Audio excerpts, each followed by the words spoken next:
Hello, everyone. Thank you for joining us tonight. My name is Corey. I am with Vroman Bookstore, and tonight I have the pleasure of hosting Myriam Chancy discussing her novel, What Storm, What Thunder. Due to some weather setbacks, no pun intended, Zinzi Clemens is unable to join us. However, stepping in her place is Tin House's editorial director, Masie Cochran. Thank you, Tin House and Masie, for helping us out tonight. So before I hand the panel over to these lovely ladies, I'd like to remind the audience that right down there at the bottom of your screen, it says purchase book. So you can purchase your book at any time during the event. Also at the bottom of your screen, it says ask a question. Please put your questions there so we can get to them all. And I'm going to hand the panel off now to you guys.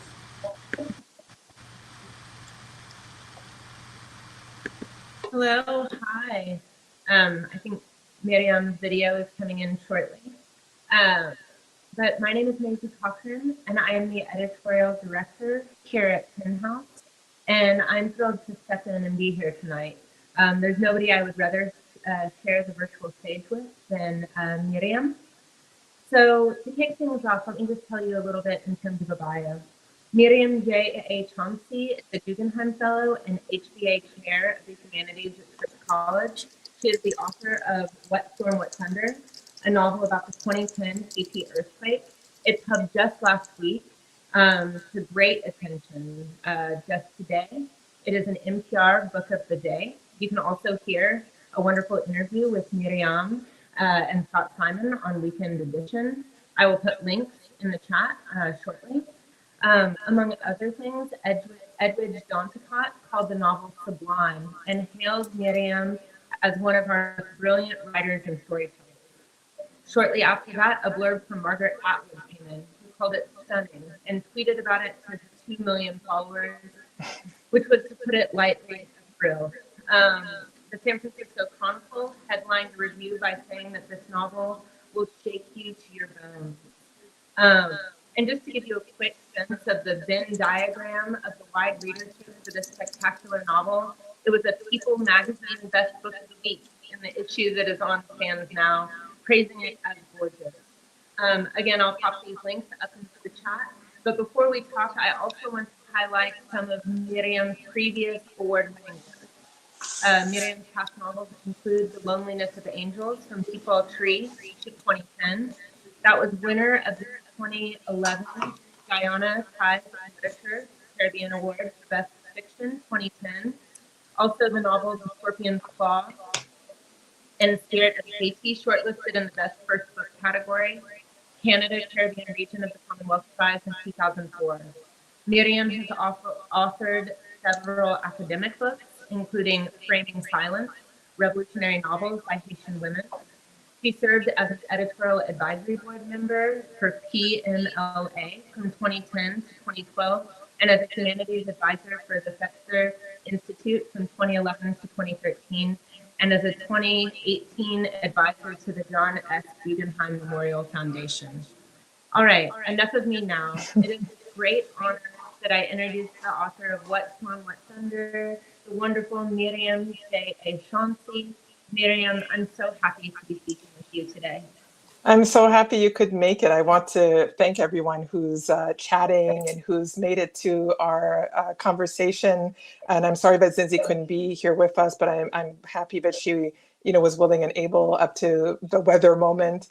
And I really want to thank Vroman's, which is one of my independent bookstores, go-to bookstores here in California for hosting the conversation. I want to thank Andy, especially, whom I met in the store last week, who is a floor salesman. And I want to thank Gilbert and, of course, Corey, who helped us with the text this evening. I would love to start with a short reading from What Storm, What Thunder. Could I start that way, Masie? And I want to thank you for being here and for your exceptional editorial work with the novel, which made it so amazing. Could I start with a short reading? Of course, I'd love that.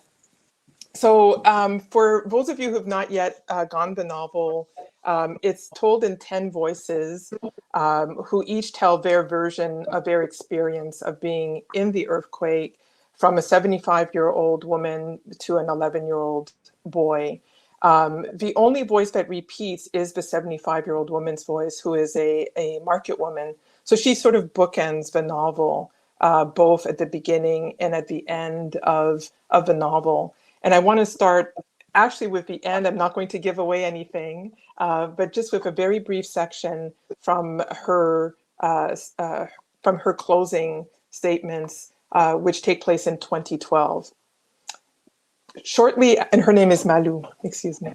Shortly after dues, maybe a month or two later, a commet called to ask if I knew the cemetery en route de Frères was being moved.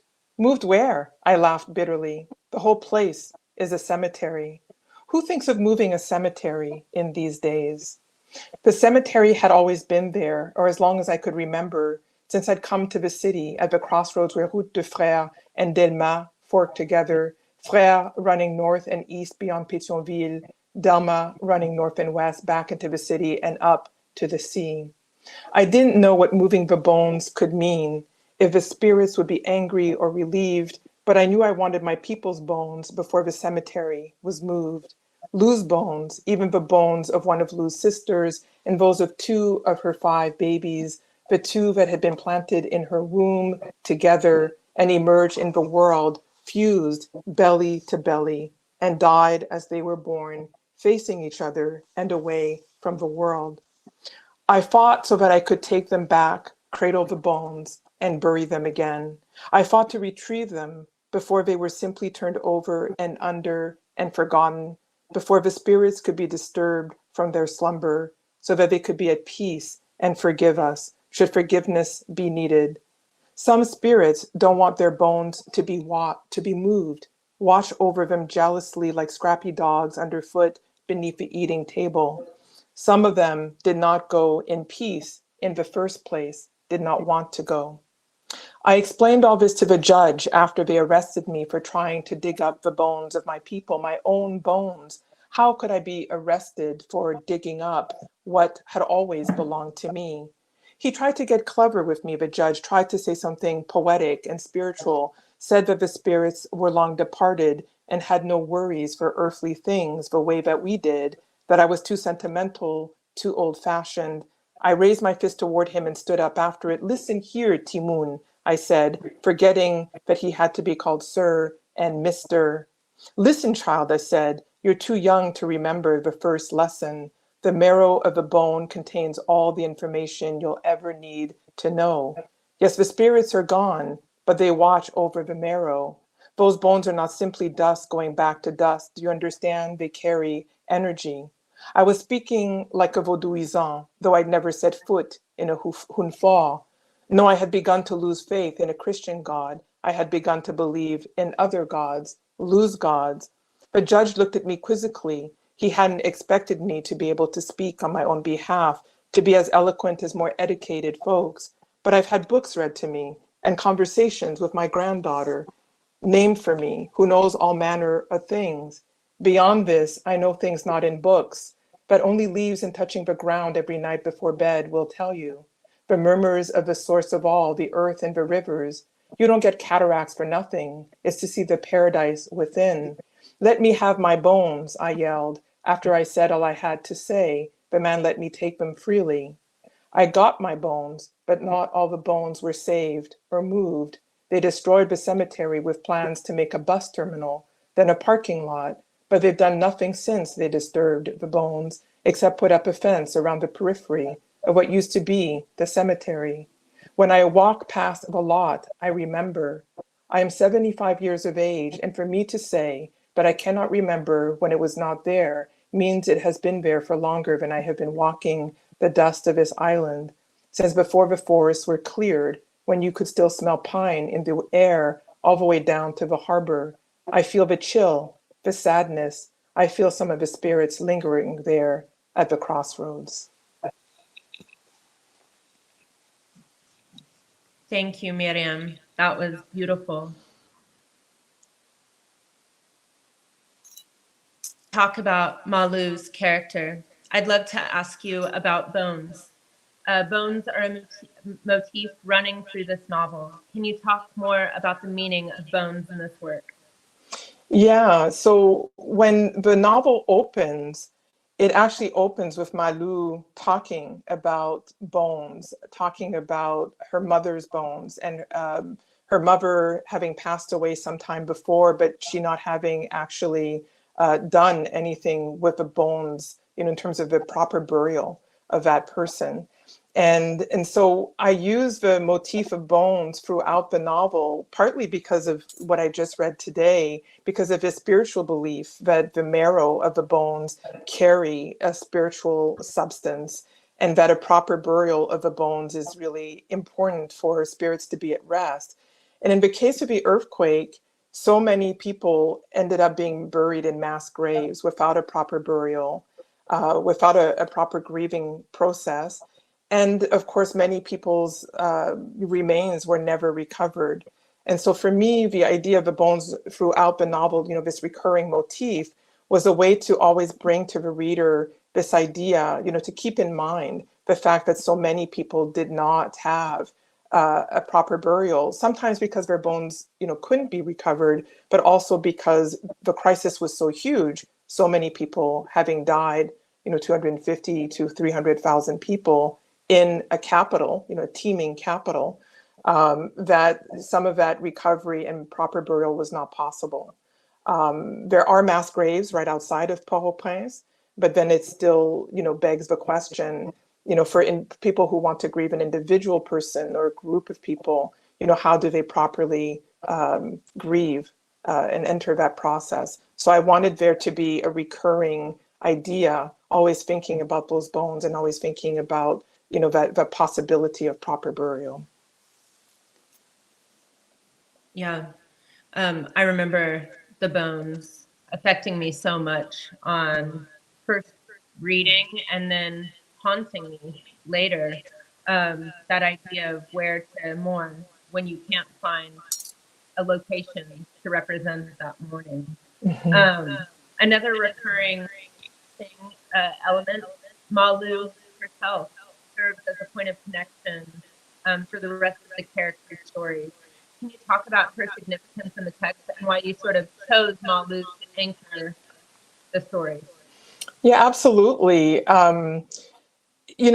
For me, Malu was so important for a couple of reasons. The first is when I was giving a lot of talks about the earthquake, right after the earthquake, one of the looming questions was, what do people on the ground want? What does the average Haitian person want for the reconstruction of their own capital, their own country? And one of my recurring thoughts was that we should be talking to the grandmothers. We should be talking to people who have endured a long time in Haiti.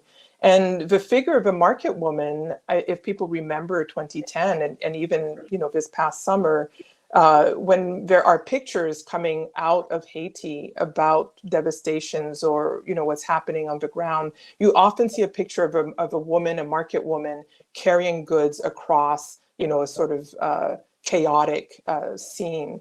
But we never see conversations with those market women. And as the great granddaughter of a market woman, my mother's grandmother was a market woman who supported other women, had her own business and eventually was well enough off as she could hire other women and support not only her household, but help those women support theirs.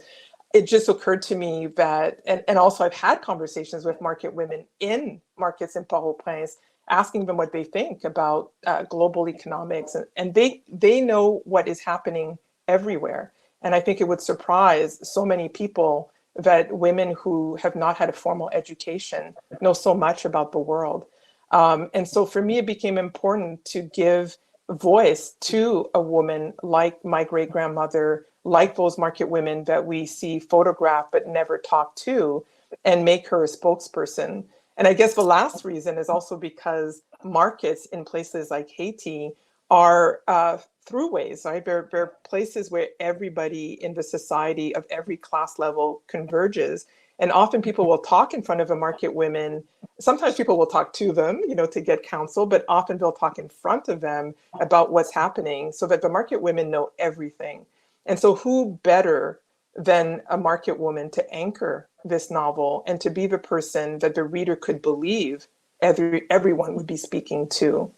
So that's why Malu became, the focal point to sort of wrap everyone around.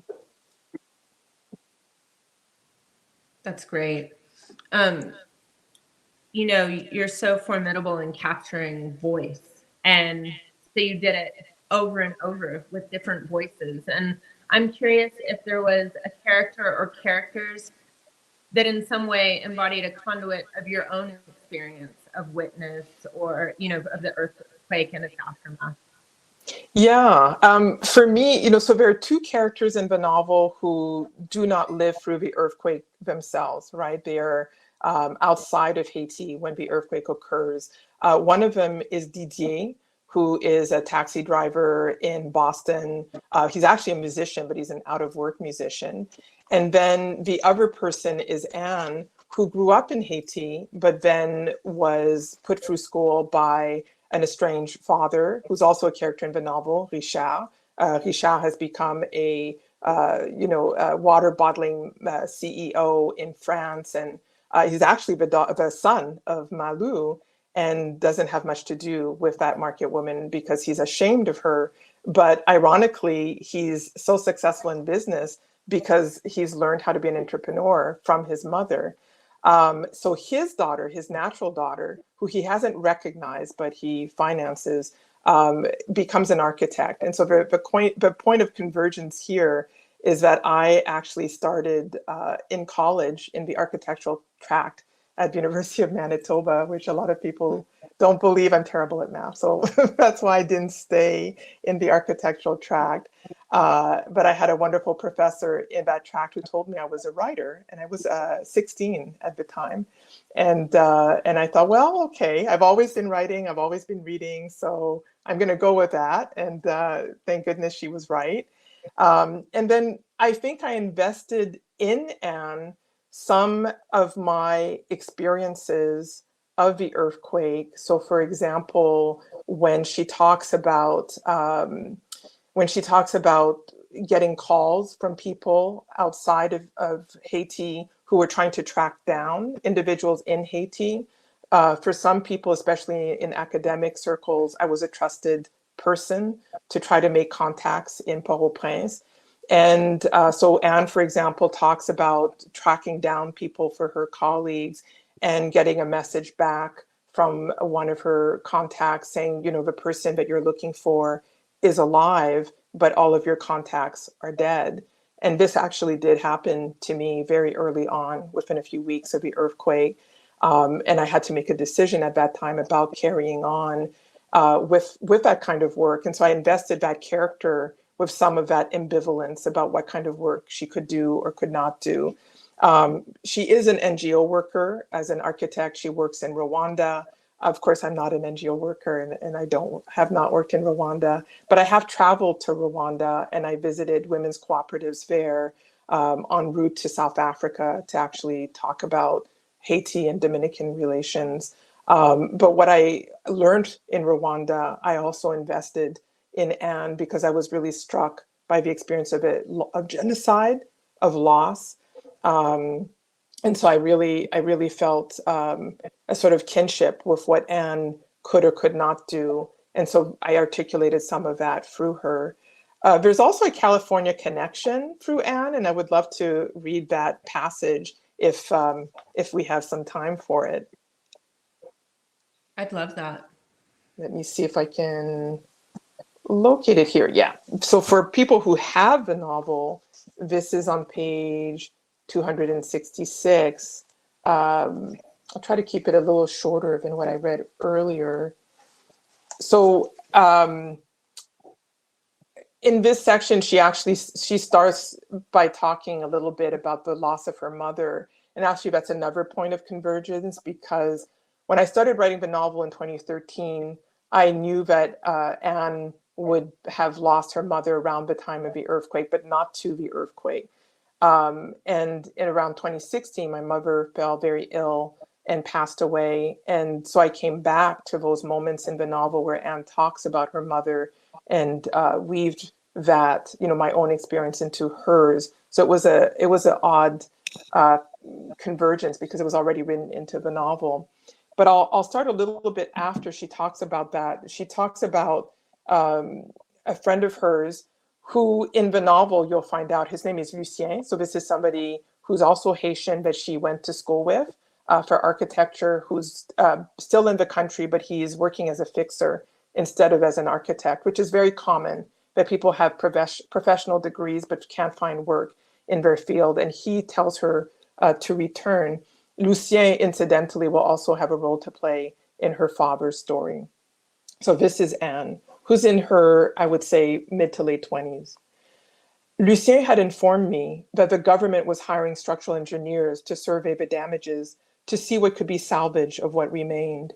An architect would be superfluous, but I knew enough to be of use. When I found out that surveying entailed crawling into the fissured buildings, top heavy with concrete and little lateral strength, which was to be expected after decades of building without seismic codes, the country was poor, and there hadn't been an earthquake for over 100 years, after all, and that only 100 people had been rescued within the first weeks, leaving the rest mostly dead and buried beneath the rubble. I opted for a volunteer position surveying the living to match them to viable dwellings rather than the structures themselves. I could not fathom walking over the bones, nor could I fathom the possibility of one of those structures falling on my head, adding one more to the count. I could be useful doing triage in the camps, coordinating who could go back to buildings either green or yellow tagged, indicating after survey by the newly trained local engineers who would sweep through Port-au-Prince, neighborhood by neighborhood, the buildings that had had no structural damage and could be immediately reoccupied, and those that needed some work but had sections that could be inhabited. A green tag signaled that a structure had been inspected and deemed safe. A yellow tag signaled restricted entry and restricted occupation. A red tag building meant that it was unsafe and should not be inhabited at all. Some structures would have to be torn down entirely. If a whole neighborhood or most of one had been green or yellow tagged and I could find a cluster of people from it, the task was usually easy. But if I was signaling that one or two houses on a block had been deemed safe enough, it was usually harder to find their owners. Everyone wanted to go home. Everyone wanted a home. And I said there was a California connection here. The protocols that Anne talks about were actually developed for earthquake readiness in California. And a company based here, I believe out of Pasadena or Santa Monica, called Miyamoto, has actually took control of doing that surveying post the earthquake and has gone back in year after year. And of course, after the August 14th earthquake, we're back on the ground doing that surveying. And the personal connection to me, other than being in California, is that I actually have engineers on my mother's side of the family, two of whom remained in Haiti after being schooled in the United States, whose buildings did not fall. And one of my cousins who still lives in Haiti, who was in his 60s at the time, actually did crawl inside the buildings to measure their safety. And when I returned to Haiti post-earthquake in 2011, he gave me a tour of Port-au-Prince, which was heartbreaking, but filled with knowledge because he was one of those engineers who took those measurements. That's an amazing story. I didn't know the part as much about walking through that building. I'm curious now that you've spoken about a character in which you have a strong personal connection, since it is a chorus, were there any other voices that were harder to track? Yeah, that's a great question. It really depended on the character, because when the character started coming to me, and this was in 2013, after I'd had a visit with a Trinidadian painter who had been sort of haunted by voices that he felt were Haitian since the earthquake, I was sort of flooded with my own recollection of giving talks for so many months and years after the earthquake, and people telling me their stories. And the characters just kind of came to me in a wind, in a way. They just all sort of solidified overnight. So I knew I had the little boy, the 11-year-old little boy. I knew I had Malu. I knew that I had a fixer, or a trafficker, actually a drug trafficker, who's Leopold. Um, and the struggle, or the challenge for me as a writer, was to inhabit them fully once I knew who they were, and once I really listened to their voice, or what I determined was as close as I could get to their voice, what they wanted to say about their earthquake experience. Did they survive? Did they not survive? Did they want to talk about the before, or the during, or the after, or a combination of those things? And so I think two of the challenging characters, I think, would have been Richard, and also Leopold. So Richard, who I mentioned before, who's Anne's father, because he is the perfect example of a capitalist. He is everything that I suppose we are told people should want to become, coming from a place like Haiti. He is extremely successful. He's a multimillionaire. He has a house on the north coast of France. He has the perfect wife, the perfect children. He's made it. And there are some people who come from Haiti who are ashamed of the background they come from, and he's one of them. So he doesn't keep connections, to his mother, as I mentioned before. So and I'm somebody who's a very proud Haitian. I'm very proud of being Haitian. I'm very proud of the place I come from, my parents, my family, all the different branches of my family. And it was part of what I wanted to bring to the novel, was just the beauty of Haiti and how much I love Haiti. And so it was very difficult to kind of bring alive a voice like Richard's. And what I did actually was I wrote him in French first. I wrote him in French, and then I translated him into English, partly because I felt I could capture his voice more clearly if I could hear him speaking in the way that he does, which is, he's obnoxious. And then to also capture some of the way he would phrase things in a kind of upper class, acquired upper class French tone. And so I tried to keep very close to the French in the English. And then Leopold was a challenge because he's a trafficker, right? And so there were aspects of his past. The experience of the earthquake changes him, and it changes him in pivotal few hours where he doesn't know if he's going to live or die. And so much of his story is about rethinking, sort of a literal seeing his life flash before his eyes. So he tells a story of different parts of his life that have mattered to him. But I think as a writer, our task is to find that part of a character that is human, that is alive, that wants to be loved, whatever it is that person has done. So there were ways in which I could find Leopold's voice because I knew he had been a child, right? I knew that he had memories that were precious of his childhood. And so, for example, he remembers, seeing turtles. So he's from Trinidad. So it was also my way of tying in the birth of the novel through that encounter with the Trinidadian painter. And there are connections between Haiti and Trinidad.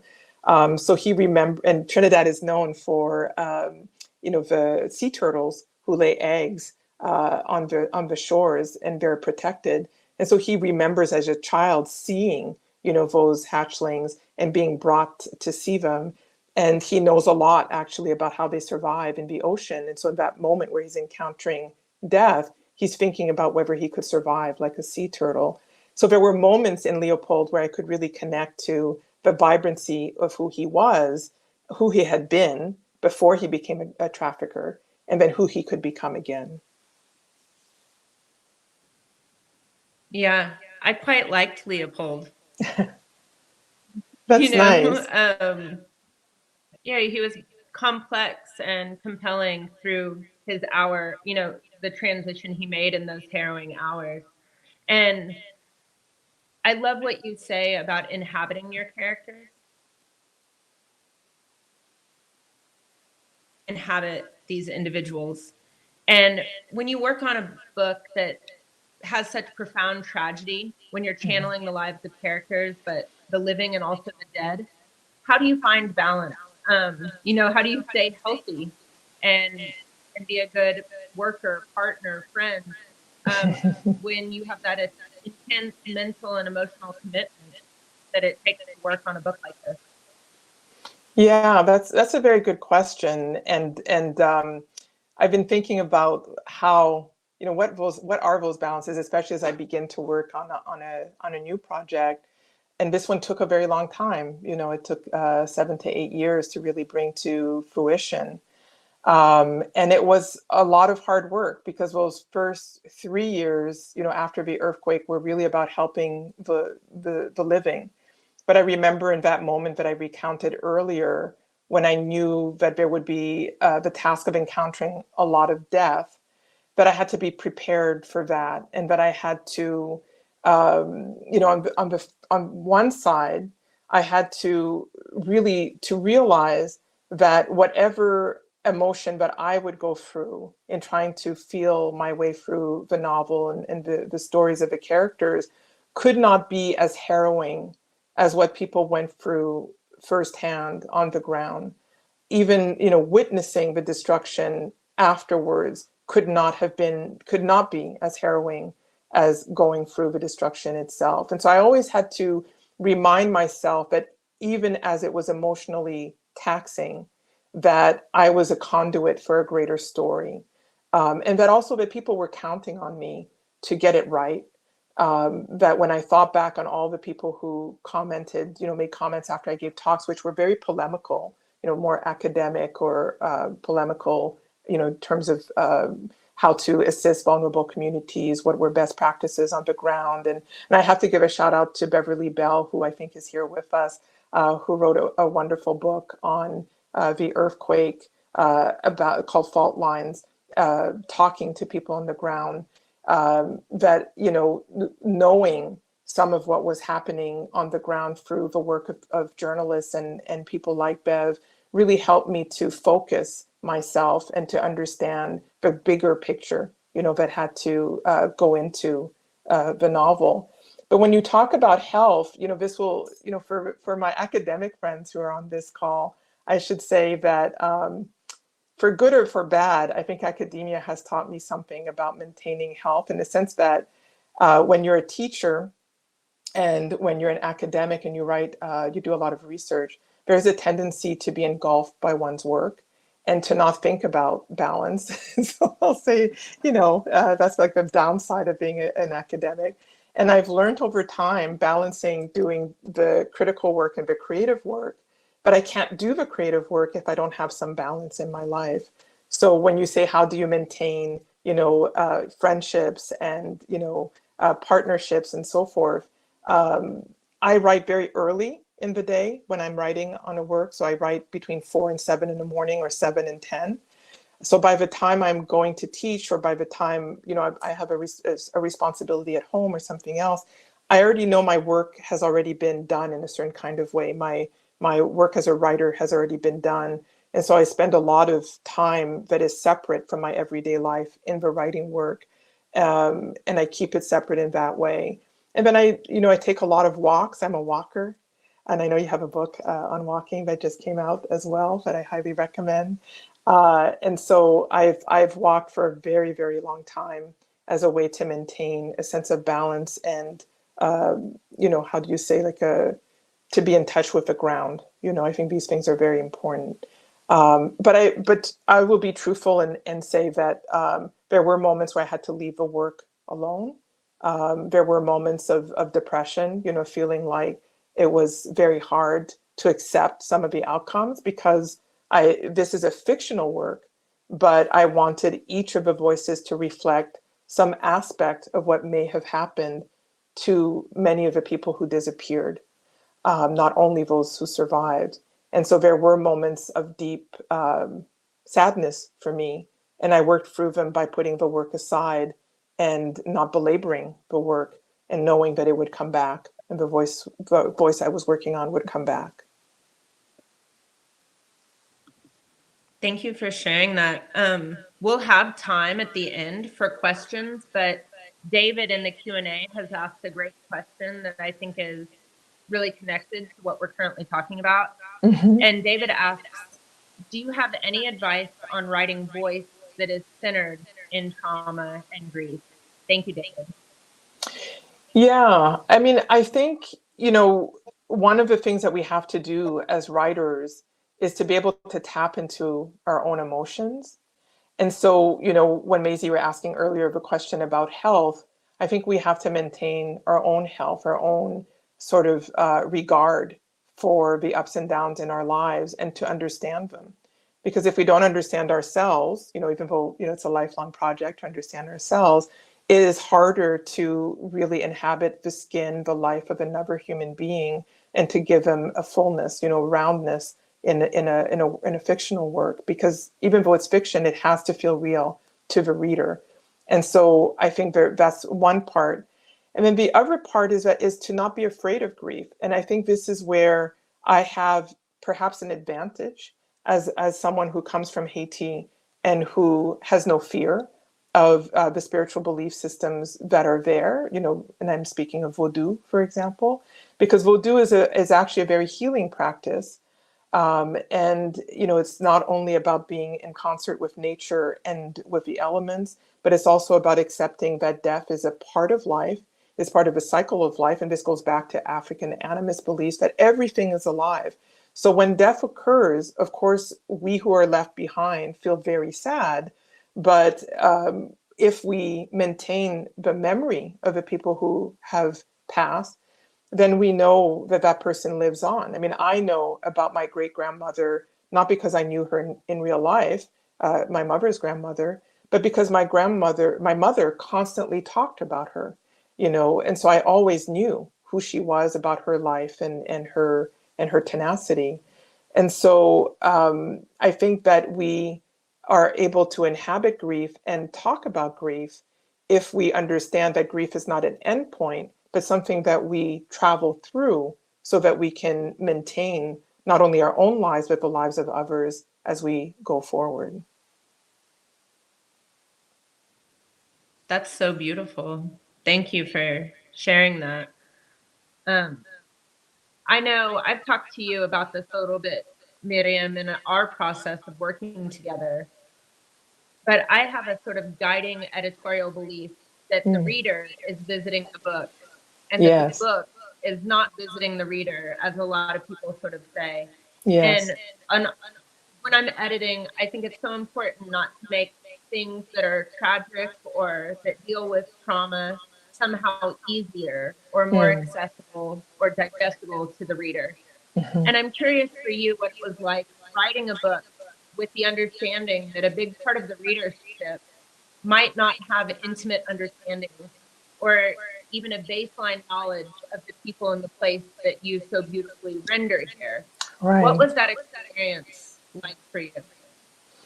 Yeah. So, I'm not sure to what degree I thought about the readership that would not know Haiti well, or perhaps even more, in a more difficult way, would have negative, they would imagine a negative, what they thought of as a negative understanding of Haiti, right?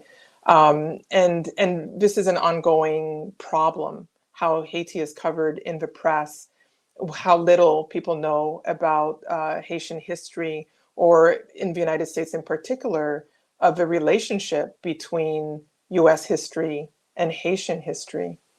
And so I think it would have been difficult to write the novel if I was constantly thinking, oh, I need to inform people about this, or I need to correct an assumption. The corrective comes in actually writing about the Haiti that I know and the humanity of Haitian people in their fullness, and that humanity is across the spectrum. Like anywhere else, there are people who are, amazing, and there are people who, might be corrupt, like Richard, right, who's supposed to be the epitome of having made it. And so I think I thought less about having to correct and more about, as you're saying, creating a world that already exists, but in a novel form. And so that you're inviting the readers in. And this actually makes me think of something that I read that Toni Morrison wrote some time ago, where she was thinking about her earliest books. And she talked about how, if people are familiar with Sula, how she had created a foyer in Sula, like an opening that was addressing a white audience to explain what the bottom was, where Sula and the other characters lived. And later on, she said, I wish I hadn't done that. I wish I hadn't created that space, because it immediately signaled to the reader that I was trying to convey something. I was trying to pull in an audience that didn't understand, and I never did that again. And Sula is a book I love to teach. I have taught. But when I read that, I went and looked at all her books, and I said, oh, wow, she really did stop doing that. She really, started to engulf the reader right in the middle of the world she wanted them to inhabit. And she stopped, doing that kind of overture. And so for me, although I'm aware that people will come to the novel with either expectations or wrong, ideas about Haiti, my feeling was that I had to follow that kind of an example to just plunge you into the world of Port-au-Prince as I know it, but also in so doing, because of those 10 different voices, showing you that there's not just one Haiti, there's not one Port-au-Prince. There are many, multiple ways of understanding that world, whether it's from the person coming back to Haiti after having left for many years, or the person who's never left, or the person who is poor, and has very little, or the person who has great wealth. That all of those perspectives make up a world. And I wanted the reader to understand the complexity of that world, and that all of the different strands of those realities actually converge and communicate with one another. And I hope that that's what the novel accomplishes in the end. I think that's certainly true, that's accomplished. You begin in the market and immediately transports the reader to a time, a place, a voice, a feeling, and then you complicate it from there. There's a great question from Rita Weinberg in the chat. I don't know if you can see that, Myriam, since Yes. my audio is lagging a little bit. I But can if you'd see like it. to speak to this question of grandmothers and resilience, it's such a nice question here from Rita. Yeah, thank you, Rivka. Rivka is one of my colleagues at Scripps College, so I'm happy to see her here. And thank you for the question. Yeah, it is very true that my grandmothers have had a big influence on me. And the irony is that I knew two of my grandmothers. I knew my father's stepmother, who was the only grandmother that I knew in my lifetime, and my father's grandmother was alive until I was 8 years old, and she died at over 100, 107 years of age. And I wish as an 8-year-old I had known. I was already, in the mindset of taking notes about the past, because I remember that the Creole that she spoke was unlike any Creole I've heard since. And so she spoke a different register of Creole. She also made the best douce that I've ever had in my life. And I just figured out how to make them in a way that resembles hers. And douce is a sweet that we have in Haiti, which very strangely is very, very similar to Scotch vanilla tablet. So if anybody has been to Scotland and had a Scotch vanilla tablet, it's virtually the same. And it is connected to, trade from the Caribbean islands and I guess the British Empire at that time. And having those two women in my life really, because I was born in Port-au-Prince, I went back to Haiti. Well, first I was left there for about a year and a half when I was very young. Before the age of 3, I was put in school at the age of 2. So I was very much influenced by being taken care of by my grandmothers. and their persistence, in the things that they did. My great grandmother on my father's side, who I just mentioned, was a small plot holder, and so she, made a living by going to market. And although she was not strictly a market woman in that sense. And then on my mother's side, I did not know, I was born after both my grandmother and great grandmother passed away. But those two women had a household together in which there were no spouses. I think they actually passed away very early on. And they raised my mother's generation. So there were 4 children in the family in that house that my great grandmother, who was the market woman, had purchased. And I'm told she was possibly the first person to have a car in Port-au-Prince. So, from market woman in a stall in the street to having a home and a vehicle and being able to help. My grandmother was a seamstress, so really a working class environment. And I was raised with a mother, she was an accountant, who told stories of how in her household, whatever you had, you shared with the least, among you. So the rituals and traditions in that household among women was to always make sure that other women, other households that had less, could also persist. And so I do think, to answer that Rivka's question, that I had a very, very solid example on both sides of my family of the elders, the women elders in those families, and how they made it possible for my parents' generation and then my generation to have better lives. And then just the end of Rivka's question is whether or not some of the concept is abstract. That would be the academic side of my life, in the sense that because I had that clear example in my life, I have broadened the idea of listening to our grandmothers to a more conceptual idea in my essays on the post-earthquake Haiti situation, and thought about grandmothers as being emblematic. So these women don't have to be grandmothers, but I do think we need to listen to the elders in the community who have seen a great deal, continue to persist, and know how that society functions. And this is also keeping in mind that the life expectation for most Haitians, if they make it to age 2, if they make it to age 5, so that means if they survive infant mortality and if they're able to thrive past early infanthood, is in the 70s. So if you have people who are able to live into their 80s, their 90s, my grandfather, my father's father, died at 92. His mother died at over 107. Then why aren't we consulting these elders on what they've known of Haiti, what they've seen for all those decades, and how they were able to persist, even staying within Haiti? Because it's not just about class, it's also about what they know about the culture and the truths that they've held on to. That's a great answer, and thank you for the question, Rivka.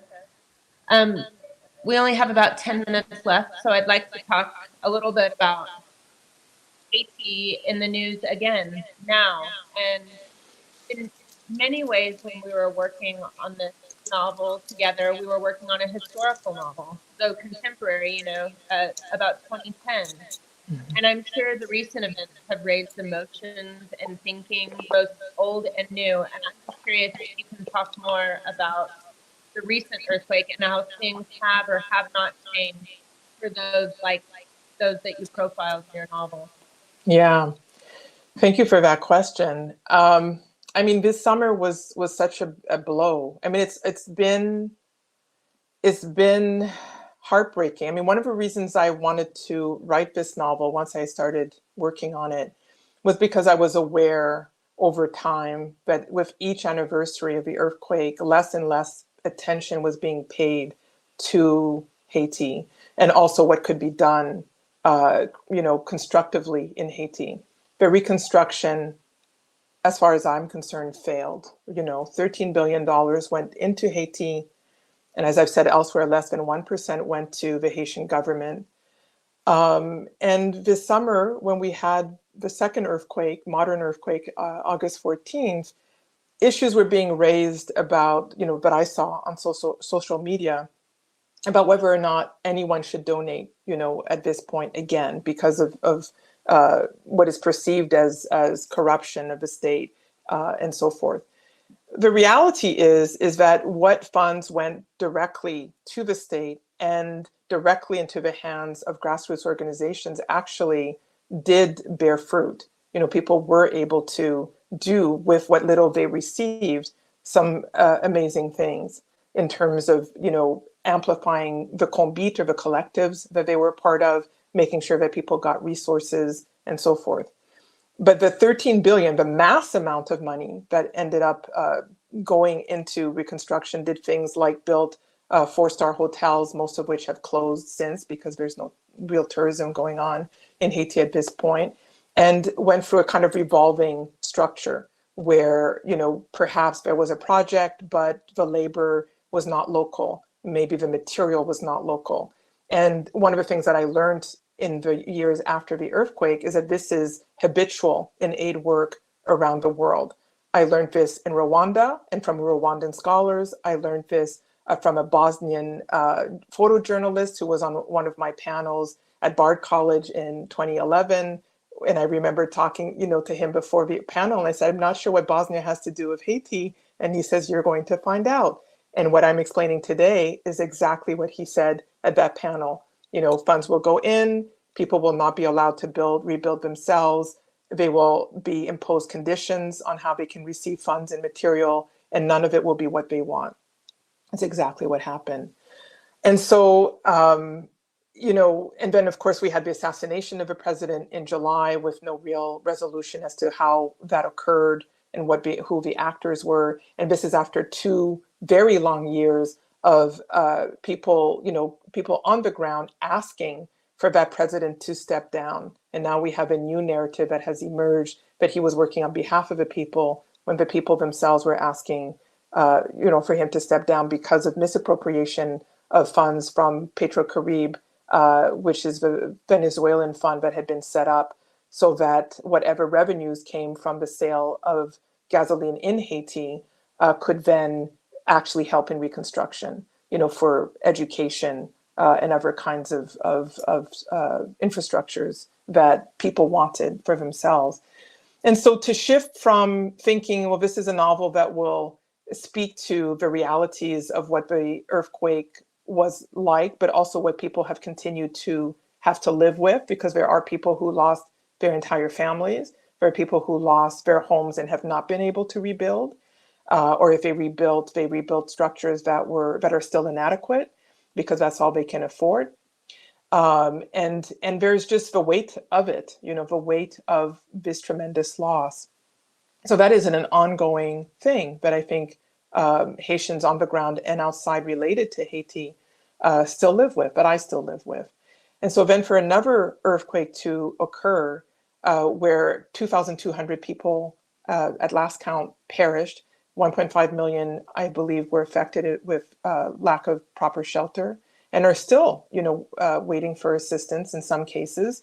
And when we think of modern earthquakes, that death toll is quite high, actually. So when people will compare it to 2010 and say, well, it's not as bad, but actually it's pretty bad. Most modern earthquakes will result in maybe people in a death toll in the hundreds. So we're in the double thousands. And so the question then becomes, then what do we do? What is our response? In 2010, statistically, half of American households gave to Haiti. Unfortunately, they gave to,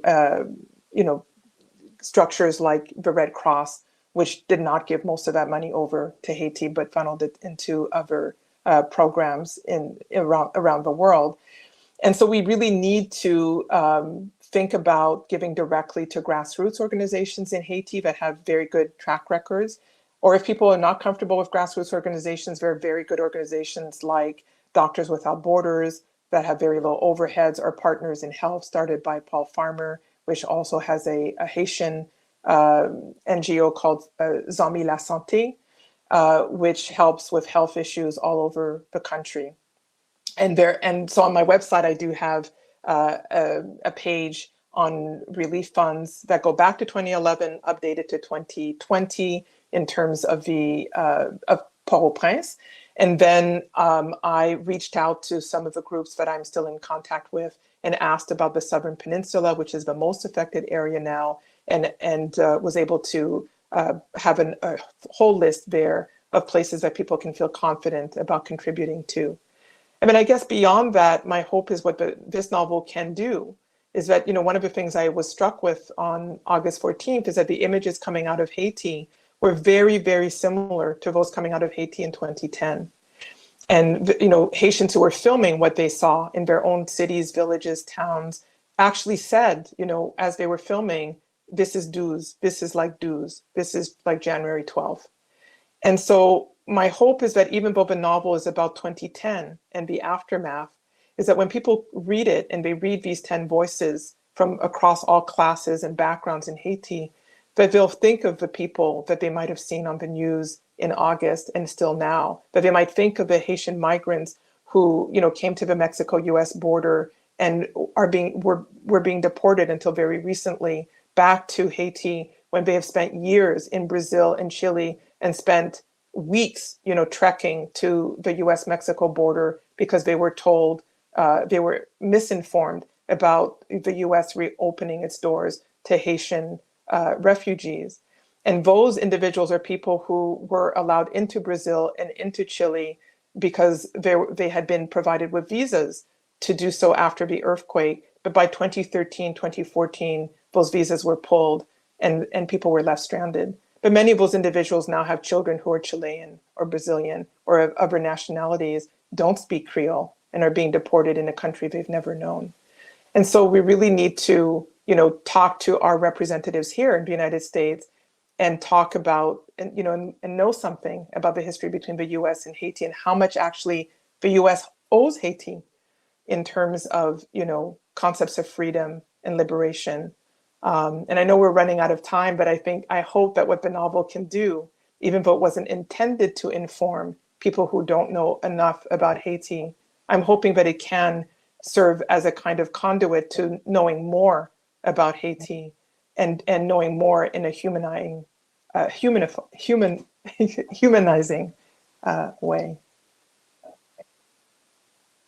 Well, I can't think of a more beautiful way to end this discussion in the service of others, which I think your book so much is, and so beautifully does that. So we're exactly 9 o'clock, or my time, I guess we're 7 your time, or 10 wherever viewers are coming in from. And I just want to thank everyone for coming and celebrating What Storm, What Thunder with us. And Myriam, as always, it's special.